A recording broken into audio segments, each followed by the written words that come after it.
কাজে হারিয়েছি। এবং সেটা হলো যে হজ সম্বন্ধে বাকি কিছু কথা আছে, আজকে শেষ করে দিব ইনশাআল্লাহ। সেটার কারণে একটু তাড়াহুড়া করতে হলো। তো শেষ কথা বলে শেষ করি। এই যা বললাম এতক্ষণ মানে দোয়া সংক্রান্ত, যে একটা কথা থেকে বুঝতে পারবেন যে এই যে আমার ভাই মহিউদ্দিন সাহেব মরহুম,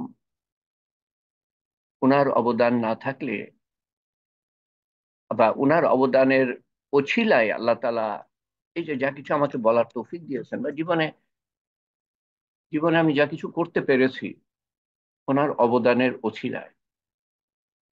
এর থেকে বুঝতে পারবেন, আমি বিস্তারিত বলতে পারতাম কিন্তু সেই সময় তো হবে না। আল্লাহ তাআলা ওনাকে জান্নাতুল ফেরদৌস দান করেন। আল্লাহুম্মা আমিন। আহ, তো হজ সম্বন্ধে বাকি কথাগুলা আহ, আমি আপনাদের সময়, বাংলাদেশ সময় 10:30টায় শুরু করতে চেয়েছিলাম, হলো না, কিছু দেরি হয়ে গেল। হয় না, আসলে ইসলামের কথা বলতে গেলে আল্লাহর কথা অসীম, কথা শেষ নাই। তো হজ সম্বন্ধে অনেক কিছুই বলেছি আমি, চারটে হালকা শুধু আধ্যাত্মিক দিক সম্বন্ধে। এবং গত গত দিন সোমবারে প্রায় 40 মিনিট, আল্লাহ জানে, প্রায় 40 মিনিট মতো হজে করণীয় কিছু কথা, যেগুলা মুআল্লিমরা হয়তো বা আহ, উপেক্ষা করে যাবে, তাদের মাথার মধ্যে আসবে না। হ্যাঁ, যেমন কৃতজ্ঞতা নিয়ে যাওয়া, তাকওয়া, বিনয়, নম্রতা, সচেতনতা, আহ, সমর্পণ, এগুলা নিয়ে যাওয়া, একনিষ্ঠা, ডুবে থাকা, ধৈর্য নিয়ে যাওয়া, গল্প গুজবে সময় ব্যয় না করা, উদ্দেশ্য সম্বন্ধে বলেছিলাম যে জীবনের পরিবর্তন যেন চলে আসে, আল্লাহর নৈকট্য যেন লাভ করি, আল্লাহর সাথে সম্পর্ক যেন হয়। আর বাকি কিছু কথা বলার পরে আমি শেষের দিকে ছিলাম যে লক্ষ লক্ষ মানুষের মাঝে নিজেকে নগণ্য মনে করি।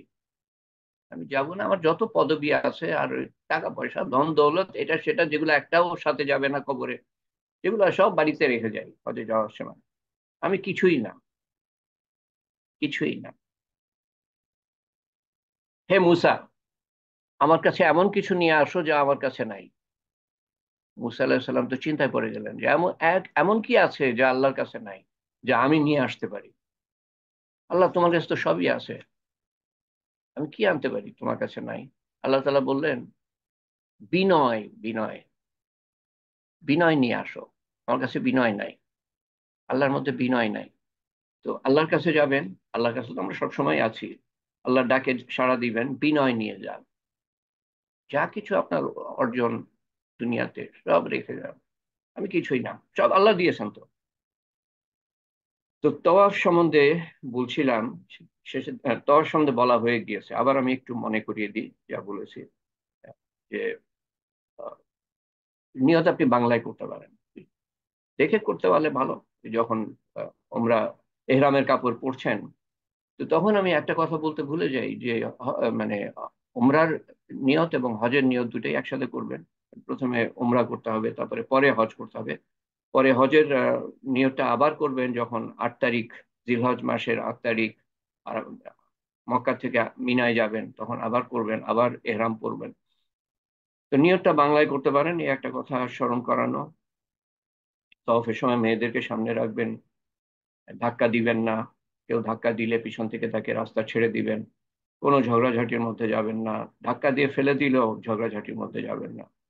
আর শুরু করার সময় বিসমিল্লাহ আল্লাহু আকবার, তারপরে প্রত্যেকবার শুরু করবেন যেখানে যে কোনায় হাজরে আসওয়াদ আছে, এটা সবাই দেখবেন যে ওখান থেকে শুরু করছে, এটা কোনো অসুবিধা হবে না বুঝতে। এবং সবুজ একটা লাইট আছে মসজিদের দিকে, সেই লাইটের বরাবর ওখান থেকে শুরু করবেন বিসমিল্লাহ আল্লাহু আকবার। এবং প্রত্যেকবার শেষ করার পরে যখন আসবেন তখন আল্লাহু আকবার দিয়ে শুরু করবেন আবার, দ্বিতীয় তওয়াফ, তৃতীয় তওয়াফ। এবং যে কথাটা আবার আমি স্মরণ করিয়ে দিচ্ছি সেটা হলো যে এই পুরা সময়ে যে আপনি প্রথম তওয়াফ করছেন, দ্বিতীয় তওয়াফ করছেন, এবং বইয়ের মধ্যে লেখা আছে প্রথম তওয়াফে এই দোয়া করবা, দ্বিতীয় তওয়াফে এই দোয়া করবা, ওগুলো একটা সুন্নত দোয়া না, সুন্নত না। আপনি নিজের অন্তর থেকে যা দোয়া করতে চান, কোরআনের আয়াত যা পাঠ করতে চান, এবং মধ্যে মধ্যে দোয়া, কিছু তসবিহ তাহলিল তেলাওয়াত এবং দোয়া, তসবিহ তাহলিল তেলাওয়াত এবং দোয়া, এর মধ্যে দিয়ে সময় পার করেন, অন্তর থেকে দোয়া করেন। বইয়ের মধ্যে কি আছে না আছে আপনি কত বুঝতেও পারবেন না যে কি বলছে বইয়ের মধ্যে। আমি এটা, এবং দেখবেন যে বই দেখে দেখে পড়ে, জোরে জোরে পড়ে, একসাথে সবাই পড়ছে, কি বলছে জানি না, আল্লাহর সাথে সম্পর্ক কিভাবে হবে এভাবে। তো আরেকটা সুন্নত যে দোয়া, সেটা হলো যে 4 নম্বর কোনায়, কাবা শরীফের 4 নম্বর কোনায় যখন যাবেন, সেখান থেকে যখন আবার প্রথম কোনায় আসবেন, ওই সময় রব্বানা আতিনা ফিদ দুনিয়া হাসানাতাও ওয়া ফিল আখিরাতি হাসানাতাও ওয়া কিনা আযাবান নার। আর 2 রাকাত নামাজ যখন 7টা শেষ হয়ে যাবে, আচ্ছা 7টা করতে গিয়ে যদি মনে হয় আমি 5টা করলাম না 6টা করলাম, 5টা করলাম না 6টা করলাম, তো 5টাই ধরবেন, কমটা ধরে শেষ করবেন। তারপরে যখন হয়ে গেল, তখন আহ হ্যাঁ, তো দোয়া পুরো সময়টাই দোয়া, এদিক ওদিক তাকানো না। আর কি বলে, সেলফোনে তো হাতই দিবেন না, এদিক ওদিক তাকানো না একেবারে। মধ্যে মধ্যে ইয়ে কাবা শরীফের দিকে তাকাতে পারেন, কাবা শরীফের দিকে তাকানো এবাদত, কিন্তু অবশ্যই মনের মধ্যে এটা রাখবেন না যে কাবা শরীফের কোনো ক্ষমতা আছে বা হাজরে আসওয়াদের কোনো ক্ষমতা আছে। অবশ্যই মনের মধ্যে সেই জায়গাটা মানে সেই চিন্তাটা ঠাঁই দিবেন না মনের মধ্যে। কোনো কিছুর কোনো ক্ষমতা নাই, এটা এই কলেমা বলতে চায়। কোনো কিছু থেকেই কিছু হয় না। লা ইলাহা ইল্লাল্লাহর অর্থ, আমরা যে অর্থটা জানি সেই অর্থটা, অন্তর্নিহিত অর্থটা প্রকাশ করে না ঠিক মতো। লা ইলাহা ইল্লাল্লাহ, কোনো কিছু থেকেই কিছু হয় না, ইল্লাল্লাহ আল্লাহ থেকে হয়। তো কাবা শরীফেরও ক্ষমতা নাই, আর হাজরে আসওয়াদেরও কোনো ক্ষমতা নাই। ওটার দিকে সম্ভ্রমের সাথে আমি তাকাচ্ছি, যেমন ওই কি বলে দেব দেবীর দিকে তাকিয়ে থাকে বিধর্মীরা, এরকম যেন না করি।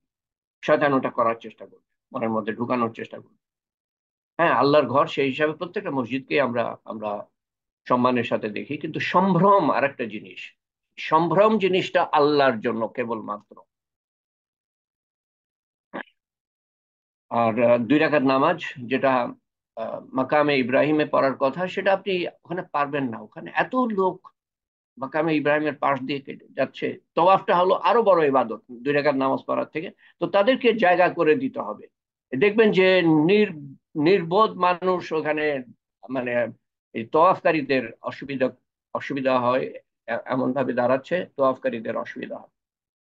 আপনি একটু দূরে গিয়ে, পিছনে গিয়ে, যে কোনো জায়গায় আপনি পড়তে পারেন 2 রাকাত নামাজ। এবং তারপরে দোয়া, এই যে তওয়াফ হয়ে গেল, ওর মধ্যে তো দোয়া করছেন, এটাও একটা দোয়া কবুলের সময়। আহ, আর জমজমের পানি খাওয়ার পরে পেট ভরে খান, আর গায়ে ছিটান, মাথায় দেন, সেখানেও দোয়া করতে পারেন। তারপরে সাফা, এইটুকু আমি বলেছিলাম। তার আগে আরেকটা কথা বলেছিলাম যে প্রথম যখন কাবা ঘর দেখি, প্রথম, প্রথম মানে একদম প্রথম না, প্রত্যেক দিনই আমি প্রথম একবার দেখি, প্রথমবার প্রত্যেক দিনই। তো ওই যে কথাটা বলেছিলাম সেটা মনে রাখবেন, কাছাকাছি গিয়ে তারপরে কাবা শরীফ দেখবেন, এক সাইডে দাঁড়িয়ে দোয়া করবেন, ওটা একটা দোয়া কবুলের সময়। আর তারপরে সাই, এখান পর্যন্ত বলে সাইতে এসেছিলাম, কিন্তু আর সময় হয় নাই। অর্থ হলো চলা বা দৌড়ানো। ওখানে একটা জায়গা আছে, এক লাইট থেকে, সবুজ লাইট থেকে আরেক সবুজ লাইট, ছেলেরা দৌড়াবে, মেয়েরা হেঁটে যাবে, কিন্তু দৌড়াবার অবস্থা থাকে না, এত ভিড় থাকে। দৌড়াতে না পারলে কোনো অসুবিধা নেই। হ্যাঁ, তার আগে নিয়ত করা, যেমন তাওয়াফের আগেও নিয়ত করা, আল্লাহর ওয়াস্তে করছি, এটা তো বইয়ের মধ্যে আছে। সাইর আগেও নিয়ত করা, বাংলায় করতে পারেন, সেটাও বইয়ের মধ্যে আছে। যে একটা দোয়া আছে, এই দোয়াটা বুখারী এবং মুসলিম শরীফ থেকে, সেটাও দেখে নিয়েন। সেই দোয়াটা সুন্নত, বুখারী এবং মুসলিম শরীফে আছে। এটা হলো সাই করার আগে শুরুতে দোয়া, দেখে নিবেন। আহ, এবং তারপরে কাবার শরীফের দিকে সাফা পাহাড়ে সাফা পর্বত, পর্বত মানে কি এখন সেটা আর সেই পর্বতের মতো নাই, আগেও ছিল না, ছোটখাটো ছোটখাটো। একটু উপরে উঠে আহ কাবা শরীফের দিকে মুখ করে হাত তুলে দোয়া করেন, আবার অন্তরের দোয়া। সময় লাগবে, খুব তাড়াহুড়া করতে গেলে হবে না। ক্লান্ত থাকেন সেটা অন্য কথা, তখন তাড়াহুড়া করেন, কিন্তু পুরা সময়টাই দোয়ার সময়। যত দোয়ার মধ্যে, তসবিহ তাহলিলের মধ্যে কাটাতে পারেন। তারপর আপনি প্রথম সাই চলা শুরু করেন, সাফার থেকে মারওয়া। ও হ্যাঁ, এই সময়ের মধ্যে যা ইচ্ছা আপনি দোয়া করেন, যা ইচ্ছা আপনি দোয়া করেন, বই দেখে দেখে না, অন্তর থেকে। তসবিহ তাহলিল দোয়া, তসবিহ তাহলিল দোয়া, তেলাওয়াত দোয়া, তেলাওয়াত দোয়া। তারপরে মারওয়া পাহাড়ে গেলেন, সেখানে গিয়ে আবার কাবা শরীফের দিকে মুখ করে হাত তুলে এক সাইডে দাঁড়িয়ে পড়েন, যাতে মানুষের অসুবিধা না হয়। এক সাইডে দাঁড়িয়ে পড়েন, নিয়ে দোয়া করেন কিছুক্ষণ, 5 মিনিট 10 মিনিট। সেই জন্য বলছি যে তাড়াহুড়া করার অবকাশ নাই। কারণ আমি গিয়েছি ওখানে বিভিন্ন নিয়তে, তার মধ্যে একটা নিয়ত হলো বা উদ্দেশ্য, বিভিন্ন উদ্দেশ্যে, তার মধ্যে একটা উদ্দেশ্য হলো দোয়া কবুল। তো দোয়া কবুলের জন্য আমি সময় ব্যয় করি। প্রত্যেকবার সাফাতে আসি, দোয়া, মারওয়াতে যাই, দোয়া, আবার মারওয়া থেকে সাফায় আসছি, ওই সময় দোয়া, এবং সাফাতে আবার এসে আবার দোয়া করা, এবং সাফা থেকে মারওয়ায় যাচ্ছি, আবার দোয়া। এভাবে 7 বার। আহ এবং দোয়া আপনি নিজ ভাষায় করেন, আরবিতে করতে হবে, তার কোনো অর্থ নাই। শেষে দোয়া, দেখেন শেষে দোয়া আছে না, সরি, এই যে বুখারী এবং মুসলিম থেকে যে দোয়াটা বলছি সেটা শেষের দিকে, শেষে 7 বার হয়ে গেলে বুখারী এবং মুসলিমে আছে, ওটা দেখে নিয়েন। আহ,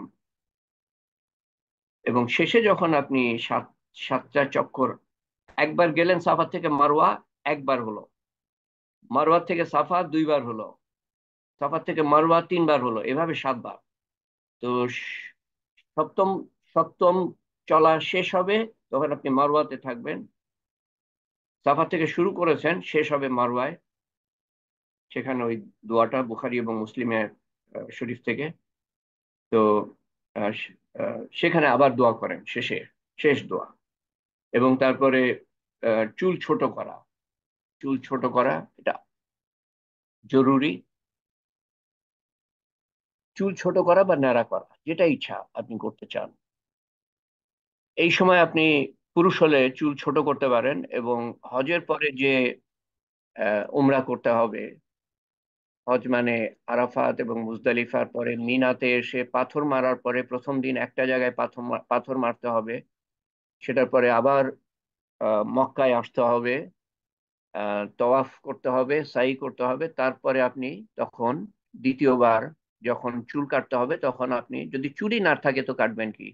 তো প্রথমবার, এই জন্য আলেমরা, কোনো কোনো আলেম বলেন যে প্রথমবার যখন আপনি গিয়েই যে উমরাটা করেন, তখন চুল ছোট করেন, এবং দ্বিতীয়বার চুল ন্যাড়া করেন। 2 বারই আপনি চুল ছোট করতে পারেন।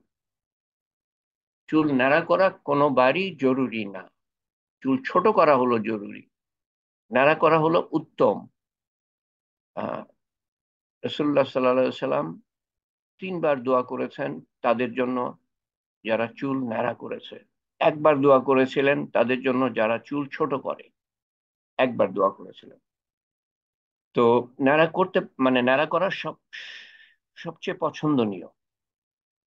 আর মেয়েরা, আচ্ছা, মেয়েরা ছোট করবে 1 আঙ্গুল পরিমাণ, 1 আঙ্গুল পরিমাণ বা আধা ইঞ্চি মতো।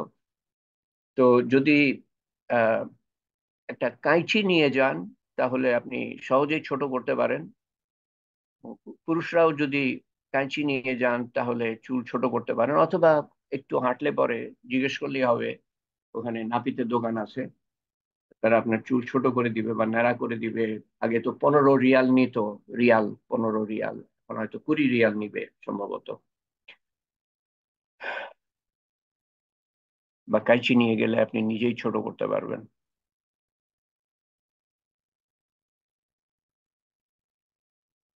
এরপরে আপনি এহরামের কাপড় খুলতে পারেন। যদি তামাত্তু হজ হয়, এবং আমরা যারা বাইরের থেকে যাই তারা তামাত্তু হজ করলে সুবিধা যে এই যে উমরা হয়ে গেল, এরপরে আমরা কাপড় সাদা স্বাভাবিক কাপড়ে আমরা যেতে পারি। স্বাভাবিক উমরার কাপড় ছেড়ে স্বাভাবিক কাপড়ে যেতে পারি, স্বাভাবিক জীবন যাপন করতে পারি। আর না হলে আরেকটা হজ আছে ইফরাদ, সেটাতে উমরা এবং হজ একই এহরাম এর মধ্যে করতে হবে। তার মানে মধ্যে যদি 4 বা 5টা দিন সময় থাকে, তো বা কয়েকটা দিন সময় থাকে, আপনাকে এহরামের কাপড় এবং নিষিদ্ধ যা কিছু সবকিছু মেনে চলতে হবে। তো তামাত্তু হজ এর নিয়ত যদি করে আসেন, তাহলে আপনি এহরামের কাপড় খুলতে পারবেন, গোসল করতে পারবেন এবং স্বাভাবিক জীবনে যেতে পারবেন।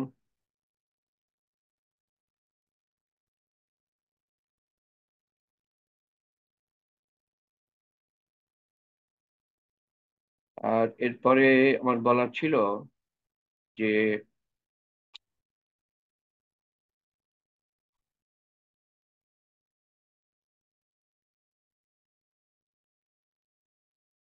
আম, এটা একটু রিপিটেশন হয়ে যাবে। 8 তারিখে আপনি হজের এহরাম পরবেন, তারপরে মিনার থেকে আরাফাত যাবেন, তারপরে সেখানে জোহরের পর, সরি, ফজরের পর জোহরের নামাজ, আসরের নামাজ, মগরিবের নামাজ, এশার নামাজ, ফজরের নামাজ পরের দিন মিনাতে পড়বেন। তারপরে আরাফাতে যাবেন, ওখানে জোহর এবং আসর, তারপরে দোয়া। হ্যাঁ, এই কথাটা আমার আবার জোর দেওয়া দরকার। এই হজ হলো আরাফাত। আরাফাতে থাকাটাকেই বলা হয়েছে হজ, যদিও হজের ফরজ আরো দুটো আছে। এক তো আরাফাতে দাঁড়ানো, তার আগে হলো যে এহরাম অবস্থায় থাকা বা এহরাম পরা, এটা হজের ফরজ। এবং বিদায় তাওয়াফ, বিদায় তাওয়াফ, মক্কা থেকে আপনি যখন বিদায় নিবেন তখন তাওয়াফ করা হলো ফরজ, এবং বাকিগুলা ওয়াজেব। যেমন আরাফাতে দাঁড়ানো হলো, এই মিনায় রাত্রি যাপন হলো ওয়াজেব, ফরজের কাছাকাছি। তো এই ওয়াজেব পালন না করলে দম বা কোরবানি, একটা বাড়তি কোরবানি দিতে হবে। হজের কোরবানি আছে, তারপর বাড়তি কোরবানি।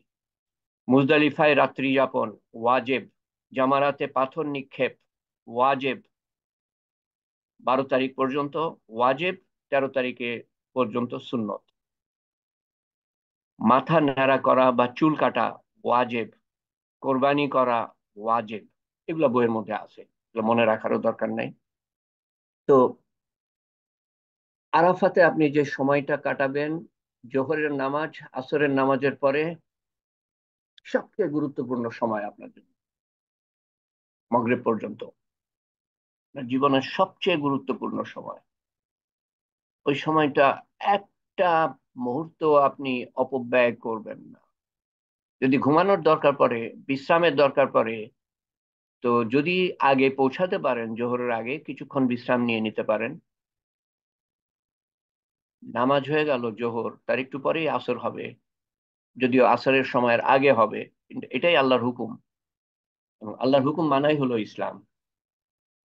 তো তারপর থেকে, আসরের নামাজ পড়ার পর থেকে, এবং আসরের নামাজ আবার বলছি আগে হয়, জোহরের পরপরই, যাতে করে সেই সময় থেকে আসরের নামাজ হয়ে গেল, তারপরে মাগরিবের সময় পর্যন্ত 4টে ঘন্টা মতো থাকে, 4-5টা ঘন্টা যাই থাকে, পুরা সময়টা একটা মুহূর্ত যেন আমি অপব্যয় না করি। তসবিহ, তাহলিল, জিকির, ইবাদত, বন্দেগি।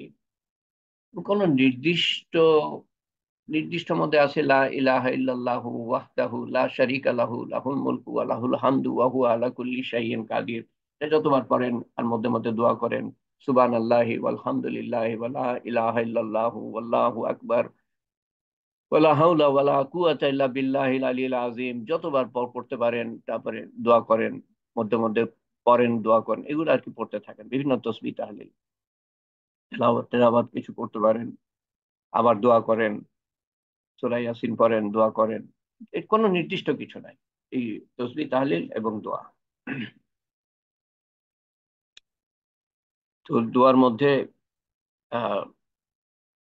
একেবারে ডুবে ডুবে থাকবেন, কারোর সাথে কোনো গল্প না। ওই সময় আমি কাউকে চিনি না, এবং খাবার মনে হয় আগেই হয়ে যাবে, জোহরের আগেই সম্ভবত খাবার হয়ে যাবে, বা বলবে যে আচ্ছা জোহরের পরে খেয়ে নাও। এটা নির্ভর করে কখন তারা আয়োজন করতে পারে। কিন্তু তারপর থেকে আপনি একেবারে মাগরিব পর্যন্ত, এবং কিছু সময়, এটা সুন্নত যে কিছু সময় আপনি ওই খোলা আকাশের নিচে দোয়া করেন। রাসূলুল্লাহ সাল্লাল্লাহু আলাইহি সাল্লাম খোলা আকাশের নিচে দোয়া করেছিলেন। রোদ থাকলে আপনি একটু ছায়া খোঁজেন, ছায়া, ছায়া, যাতে গাছের ছায়া পান, যদি গাছ থাকে ওখানে, যদি যতটুকু সহ্য করতে পারেন খোলা আকাশের নিচে আপনি করেন, আর না হলে তাঁবুর নিচে করেন। কিন্তু সময়টা ব্যয় করা, এবং দোয়ার মধ্যে যে শুধু আমি নিজের জন্য দোয়া করব তা না। 4 নম্বর হজের আধ্যাত্মিক আহ, দিক সম্বন্ধে বলতে গিয়ে 4 নম্বর হালকায় মনে হয় এই বিভিন্ন দোয়ার সম্বন্ধে বলেছিলাম। তো নিজের জন্য করেন, এবং আত্মীয় স্বজন, সন্তান সন্ততি, আত্মীয় স্বজন, স্বামী স্ত্রী, যার জন্য করেন করেন, বা পিতা মাতা, আহ, শ্বশুর শাশুড়ি, দাদা দাদি, নানা নানি, চাচা চাচি, ফুপা ফুপু, খালা খালু, মামা মামি, আত্মীয় স্বজন, বন্ধু বান্ধব, শিক্ষক শিক্ষয়িত্রী, পাড়া পাড়া প্রতিবেশী তথা সমস্ত মুসলমানের জন্য দোয়া করেন, জীবিত মৃত। আল্লাহ তাআলা খুব পছন্দ করেন আমরা যখন মুসলমানের মাগফিরাতের জন্য দোয়া করি, ক্ষমার জন্য দোয়া করি। এরকম নেকি দেওয়া হয়, যত মুসলমান আছে তত নেকি আপনি পেয়ে যাবেন। যত মুসলমান আছে তত নেকি পেয়ে যাবেন। মুসলমানের হেদায়েতের দোয়া, হেদায়েত, তার জন্য সৎ পথ এ চলতে পারে। মুসলমান তো সৎ পথে নাই। তো কলেমা পড়লেই কি আমি সৎ পথে চলে আসলাম নাকি? নামাজ পড়ে না, শতকরা 10 ভাগ না হয়তো নামাজ পড়ে, আল্লাহ জানে, 5 ভাগ 10 ভাগ, এক এক জায়গায় এক এক রকম। তো মুসলমানের হেদায়েতের জন্য, মানুষের হেদায়েতের জন্য অমুসলমানের মাগফিরাতের দোয়া করতে পারবেন না, কিন্তু অমুসলমানের হেদায়েতের দোয়া করতে পারবেন। তারা যাতে সৎ পথ পেয়ে যেতে পারে, হেদায়েত পেয়ে যেতে পারে, দোজখের আগুন থেকে বাঁচতে পারে, এবং বেহেশত, বেহেশতে প্রবেশ করতে পারে। বিদায় হজের যে ভাষণ রাসূলুল্লাহ সাল্লাল্লাহু আলাইহি ওয়াসাল্লাম দিয়েছিলেন, যেটা আমি হয় 3 নম্বর হালকায় বা 4 নম্বর হালকায়, যেটা 4 নম্বর হালকায় মনে হয় আলাপ করেছিলাম, কিছু কথা, গুরুত্বপূর্ণ কথা, সেগুলো মনে রাখবেন। এবং সেই শেষের দিকে যে কথা ছিল যে, আমি কি তোমাদের কাছে বাণী পৌঁছে দিয়েছি? সাহাবারা বলেন যে জি, আপনি পৌঁছে দিয়েছেন। হ্যাঁ, হ্যাঁ আল্লাহ, নাম আল্লাহ, হ্যাঁ আল্লাহ। তো তখন রাসূলুল্লাহ সাল্লাল্লাহু আলাইহি সাল্লাম বলেছিলেন যে হে আল্লাহ, সাক্ষ্য থাকো, তুমি সাক্ষ্য থাকো যে আমি বাণী পৌঁছে দিয়েছি। এবং তারপরে তার আগে কি বলেছিলেন যে আমার কথা, এটা দিয়ে উনি শুরুও করেছিলেন এই ধরনের কথা দিয়ে, তোমরা যা শুনছো এটা পৌঁছে দাও। এবং শেষে উনি বলেন যে আমার কথা তোমরা যারা শুনছো, তারা যারা উপস্থিত নাই তাদের কাছে পৌঁছে দিও, হতে পারে যে তোমাদের থেকে তারা আরো ভালো বুঝবে আমার কথাগুলা। এইটা ছিল হজের শেষের দিকের কথা রাসূলুল্লাহ সাল্লাল্লাহু আলাইহি ওয়াসাল্লাম। এবং আরো একটা কথা উনি বলেছিলেন পরের দিন, এটা তো 9 তারিখে, আরাফাতের দিন, আরাফাতের ময়দানে বলেছিলেন। 10 তারিখে উনি বলেন যে আজকে তোমাদের জন্য দিন পরিপূর্ণ করে দিলেন আল্লাহ তাআলা। আল্লাহ তাআলা দিন পরিপূর্ণ করে দিলেন, সম্পূর্ণ করে দিলেন। তার মানে হলো যে দিন পরিপূর্ণ, এখন তোমাদের কাজ হলো আমল করা এবং পৌঁছানো, মানুষের কাছে পৌঁছানো। এবং এটার কারণেই এই কথাটা মনে রাখবেন যে হজে আমরা যে আসি, এটার ব্যাপারেও উদ্বুদ্ধ হওয়ার জন্য, যে আমরা মানুষের কাছে পৌঁছে দিব। এবং সেই কথাটাই রাসূলুল্লাহ সাল্লাল্লাহু আলাইহি সাল্লাম আরাফাতের দিন স্মরণ করিয়ে দিয়েছেন। আমার বাণী পৌঁছে দাও, হতে পারে তোমাদের থেকে ভালো বুঝবে যারা শুনবে তোমাদের কাছ থেকে, তোমরা পৌঁছে দিবা, যারা শুনবে তোমাদের কাছ থেকে তারা আবার অন্যদের পৌঁছে দিবে। এবং এইভাবে তো আমরা মুসলমান হয়েছি, না হলে কোথায়, বাংলাদেশ কত দূরে, প্রায় 5,000 কিলোমিটার সৌদি আরব থেকে দূরে, 3,000 কিলোমিটার, আল্লাহ আল্লাহ জানে। তো আমরা কিভাবে মুসলমান হতাম যদি পৌঁছানোর কাজটা না করা হতো, এবং যদি হযরত শাহজালাল রহমতুল্লাহ আলাইহি এবং 360 জন অলি আল্লাহ কম বেশি ইয়েমেন থেকে, সৌদি আরব থেকে, বিভিন্ন জায়গা থেকে যারা যোগদান করেছিলেন, তারা চিরতরে ঘর বাড়ি ছেড়ে দিয়ে, পরিবার পরিজন আত্মীয় স্বজন ছেড়ে দিয়ে, জন্মভূমি ছেড়ে দিয়ে যদি বাংলাদেশে তারা আবাস স্থাপন না করতেন, বস্তি স্থাপন না করতেন, এবং ওখানেই তাদের কবর হয়, আর কোনোদিন ফিরে যান, ফলে কি হলো যে গত 800-900 বছর ধরে হযরত শাহজালাল রহমতুল্লাহ আলাইহি আসার পর, এবং তারপরে আরো এসছে, আরো বিভিন্ন অলি আল্লাহ এসেছেন এবং ধর্ম প্রচারের কাজ করেছেন, যাতে মানুষ দোজখের আগুন থেকে বাঁচতে পারে এবং বেহেশতে যেতে পারে। তো এর ফলে আমরা দোজখের আগুন থেকে বাঁচার আশা করতে পারি যদি আল্লাহ তাআলার সাথে সম্পর্ক গড়তে পারি, আল্লাহ তাআলাকে খুশি করতে পারি। সম্পর্ক এবং সন্তুষ্টি, সম্পর্ক গড়া এবং সন্তুষ্টি অর্জন করতে পারি। কোটি কোটি মানুষ এর ফলে পরিত্রাণ, বাঁচার আশা করতে পারে এই কোরবানির ফলে। তো এই কোরবানি আমাদেরকেও করতে হবে।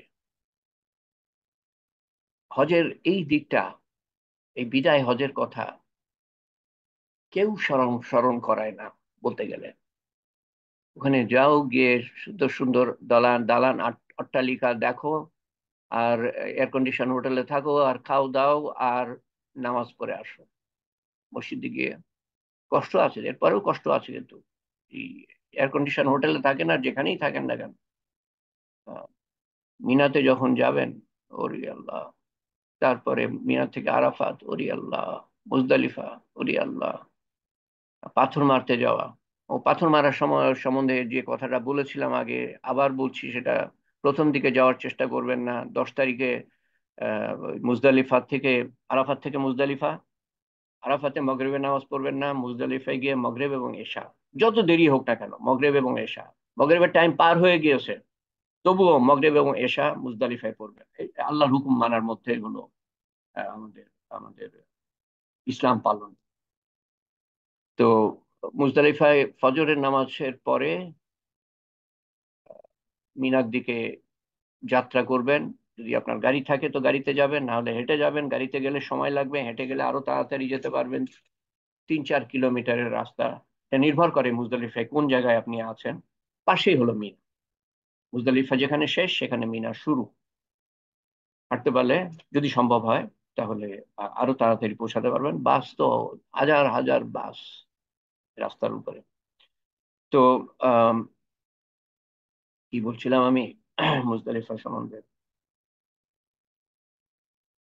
সবচেয়ে উত্তম জায়গা দোয়া কবুলের হলো আরাফাত, তারপরে হলো মুজদালিফা, তারপরে হলো মিনা, আর কাবা শরীফ তো আছেই।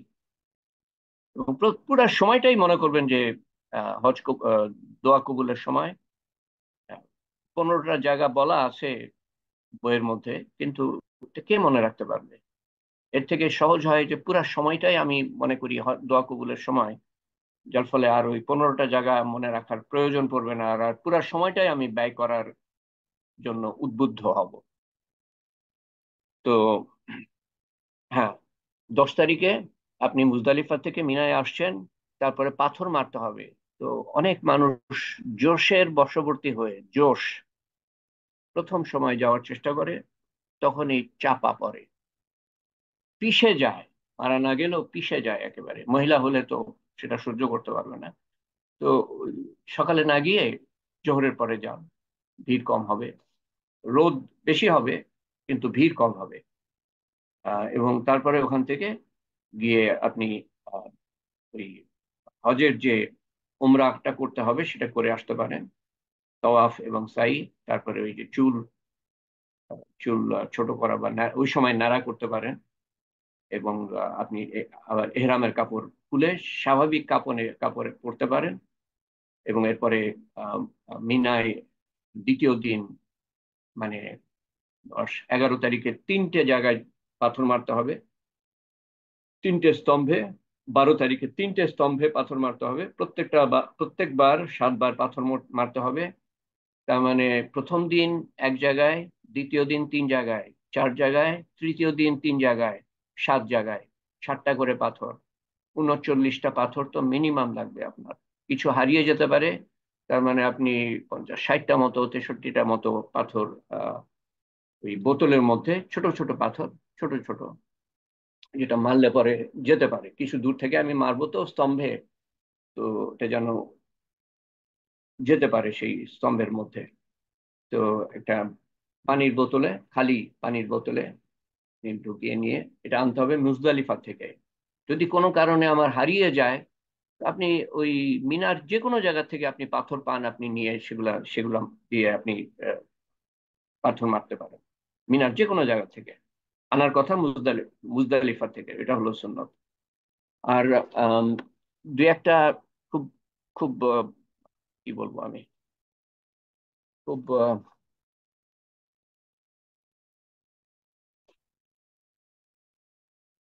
খুব সাধারণ কথা মনে হতে পারে, কিন্তু অত্যন্ত গুরুত্বপূর্ণ। একটা হলো যে যে মিনায় আপনি যখন আছেন, 10 তারিখ, 11 তারিখ, 12 তারিখ, 13 তারিখে থাকলে ভালো, না থাকলে ক্ষতি নাই। 13 তারিখে অনেকেই থাকে না, অনেকে কেউ কেউ থাকে। তো সবচেয়ে কষ্ট হয়, ভিড় হয় আর কি, ওই ফজরের জন্য যে অজু করে ওই সময়। তো আপনি যদি একটু আগে উঠে লাইনে দাঁড়াতে পারেন, তো আহ, ফজরের সময়ের আগেই আপনি অজু করে নামাজটা আদায় করে নিতে পারেন। তো এইটা একটা মনে রাখা। আর তাছাড়া যদি আগে উঠেন, তাহলে ওই তাহাজ্জুদের নামাজটাও পড়তে পারেন, ভিড়ও কম থাকবে। আর যদি দেরি হয়ে যায়, আর যদি বাথরুম ব্যবহার করার প্রয়োজন না পড়ে, বাথরুমের জন্য এই লাইনটা বেশি দীর্ঘ হয়, তাহলে আপনি অজু করে নামাজটা, ফজরের নামাজটা পড়ে নেন, তারপরে বাথরুমে যান। আহ অজুর জন্য অত ভিড় থাকে না আজকাল, আরো ব্যবস্থা করা হয়েছে কলের। আর যদি দেখেন যে অনেক ভিড় হয় অজুর জন্য, তখন একটা বড় বোতলে, পানির বোতলে পানি নিয়ে রাখতে পারেন। তাহলে আপনি এক সাইডে, যদি বাথরুম ব্যবহার করার প্রয়োজন না পড়ে, এক সাইডে আপনি অজু করে নামাজটা পড়ে নিতে পারেন, পরে আপনি বাথরুমে গেলেন। আর দ্বিতীয় কথাটা আরো জরুরি, এটা সম্বন্ধে কেউই চিন্তা করে না, কাউকে ওটা সম্বন্ধে বলতে শুনি নাই। সেটা হলো যে এটা নির্ভর করে এখন কোনো পরিবর্তন হয়েছে কিনা, কোনো উন্নতি হয়েছে কিনা। আমি যে শেষবার গিয়েছি 2019 সালে, তো ওই টয়লেট টয়লেট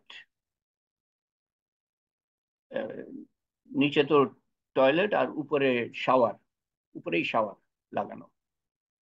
তো শাওয়ার গুলা এরকম ছিল তখন। আর আপনাকে দেখতে হবে যে কোনো পরিবর্তন হয়েছে কিনা, যে ফোঁটা ফোঁটা পানি পড়ে, এবং এই যে পানি পড়ছে টয়লেটের উপরে পড়বে। টয়লেট কিন্তু উঁচু টয়লেট না, টয়লেটে পড়ছে, সেখানে পেশাব করা হয়েছে, সেই পানিটা পড়ছে, পানির ছিটা আপনার গায়ে কাপড়ে লাগবে, অপবিত্র পানি লাগছে। অপবিত্র পানিতে অপবিত্র পানিতে কাপড় যে নষ্ট হচ্ছে আপনার, কাপড় অপবিত্র, নামাজ হবে না। তো এটার যে রাস্তা আমি বের করেছিলাম, সেটা হলো যে আমি একটা উম, এই যে দেখেন বোতল, পানির বোতল, এরকম একটা বোতল, একটু নিচে পানি দেখেন, তাহলে ওটা ওখানে রাখলে পরে যেখানে পানি পড়ছে আপনাকে দেখতে হবে যে কোন জায়গাটায় পানিটা পড়ছে, ঠিক ওই জায়গায় এই বোতলটা রাখতে হবে। তারপরে বোতলটা ফেলে দিতে হবে, কারণ আপনি যে রেখেছেন যে জায়গায়, সেই জায়গাটা পবিত্র না, পরিষ্কার না। তো পানি যেন ঠিক বোতলের মুখ দিয়ে ভিতরে যায়, আপনার গায়ে পড়বে না। বা বোতলের গায়েও যদি লাগে, সে পানিটা আপনার গায়ে ছিটা পড়লেও সেটা অপবিত্র না। আমি আশা করি আমি বোঝাতে পেরেছি। শাওয়ারটা ঠিক মাথার উপরে, এবং নিচে স্ট্রেট ডাইরেক্ট নিচে হলো টয়লেট। আর ওখানে অবশ্যই ইয়ে আছে, এই পানির ব্যবস্থা আছে, যে কি বলে পাইপ, পাইপ টাইপ আছে। এটা একটু একটু সচেতনতার মানে কেয়ারফুলি ওটা ব্যবহার করবেন। খুব জোরে পানি যেন না না বের হয়, চাপ দিলেই পানি বের হবে। খুব জোরে পানি বের হলে ওই অপবিত্র জায়গায় পানি পড়ে আপনার গায়ে ছিটা পড়তে পারে। এ ব্যাপারেও সচেতন থাকতে হবে। যদি আমি বুঝাতে না পেরে থাকি, যেটা আমি শেষে বুঝালাম, যেটা আমি মনে করি যে অত্যন্ত গুরুত্বপূর্ণ, আমাকে জিজ্ঞেস করবেন পরে। তো এখানেই আপাতত শেষ আমার কাছে যা যা বলার ছিল। যদি কিছু মনে পড়ে পরে বলবো ইনশাল্লাহ। যদি আপনারা থাকেন এখানে, যারা যাচ্ছেন, কয়েকজন আছেন যারা যাবেন। আর আমার শেষ কথা হলো যে দেখেন, আল্লাহ তাআলা আপনাকে আমাকে পাঠিয়েছেন শ্রেষ্ঠ উম্মত হিসাবে। তোমরাই শ্রেষ্ঠ উম্মত, মানব জাতির কল্যাণের জন্য তোমাদের পাঠানো হয়েছে। কুনতুম খায়রা উম্মতি উখরিজাত লিন্নাস তা'মুরুনা বিল মারুফ ওয়া তানহাউনা আনিল মুনকার ওয়া তু'মিনুনা বিল্লাহ। সূরা 3 নম্বর সূরার 110 নম্বর আয়াত। তোমরাই শ্রেষ্ঠ জাতি বা উম্মত, মানব জাতির কল্যাণের জন্য তোমাদের সৃষ্টি করা হয়েছে। কিভাবে কল্যাণ করবা এবং কি জন্য শ্রেষ্ঠ, সেটা আল্লাহ তাআলা পরের আয়াতে বলে দিচ্ছেন।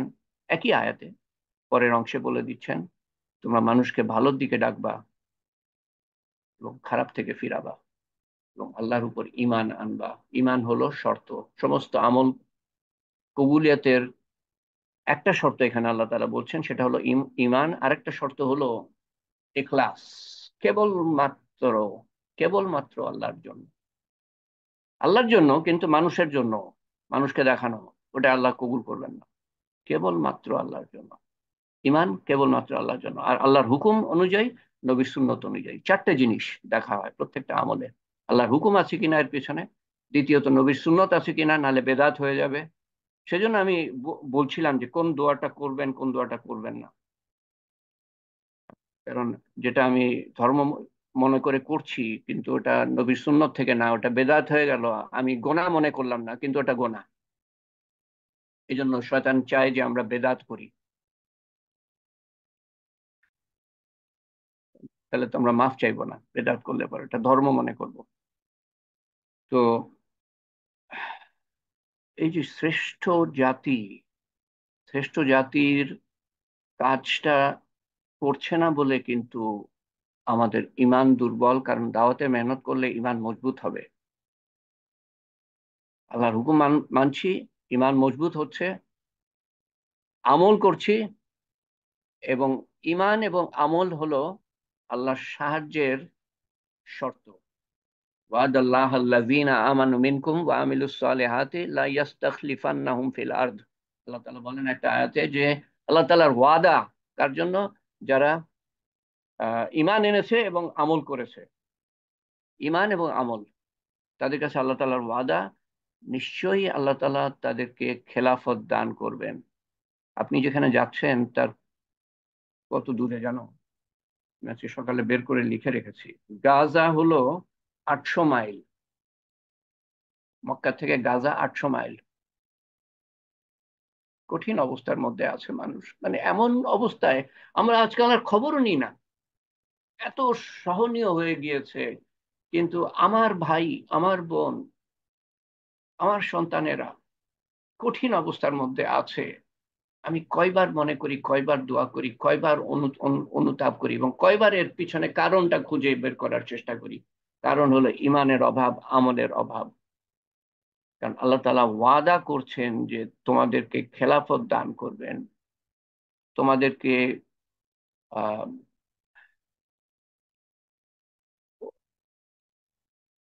তোমাদেরকে ক্ষমতা দান করবেন তাদের উপরে।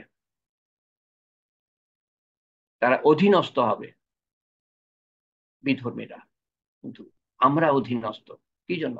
ইমান, আমল, দুটা দিক দিয়ে মুসলমান বহুত দূরে। কি জন্য? দাওয়াতের মেহনত করে না। আমি কথা বলছি, আমার থেকে বলছি না, আলেমদের থেকে বলছি। যারা এই মেহনতের সাথে জড়িত। অন্যরা বুঝবে না, অন্য আলেমরা বুঝবে না দাওয়াতের মেহনত যে কি জরুরি। 60 জায়গায় আল্লাহ তাআলা বলছেন আপনাকে আমাকে, কমপক্ষে কোরআন শরীফে এই মেহনতের কথা 60 জায়গায়, একবার বললেই এটা ফরজ হয়ে যায়।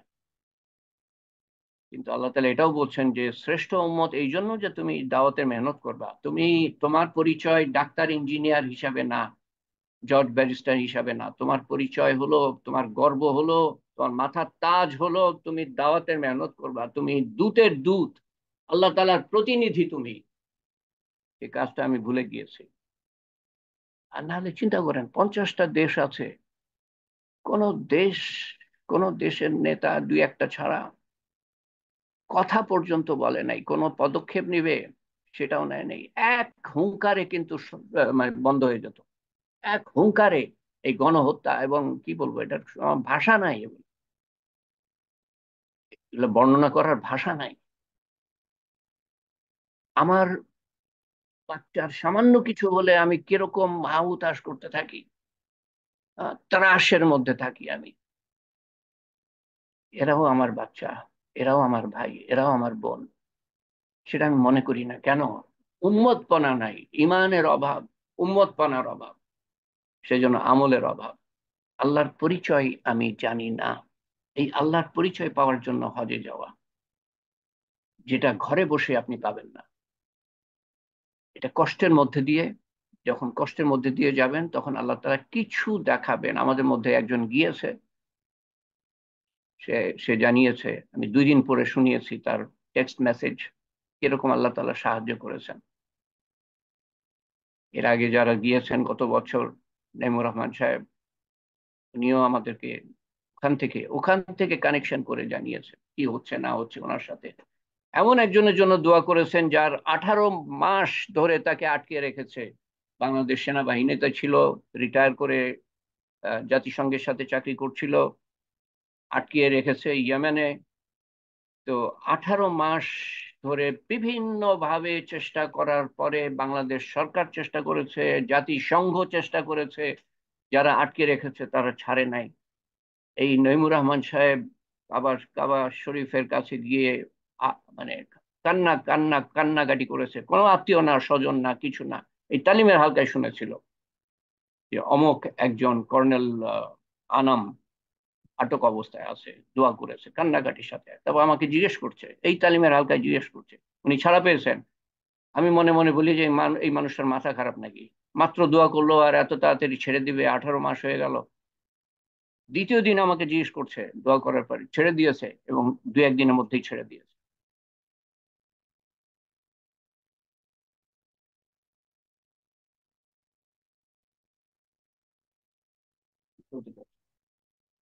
হ্যাঁ।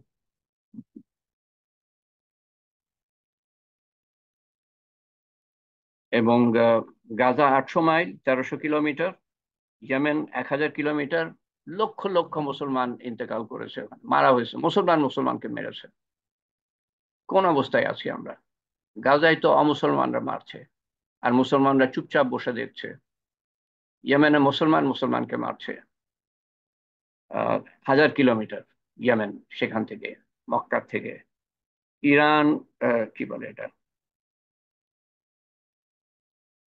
সিরিয়া হলো 1500 কিলোমিটার। কয় লাখ মুসলমান মারা গিয়েছে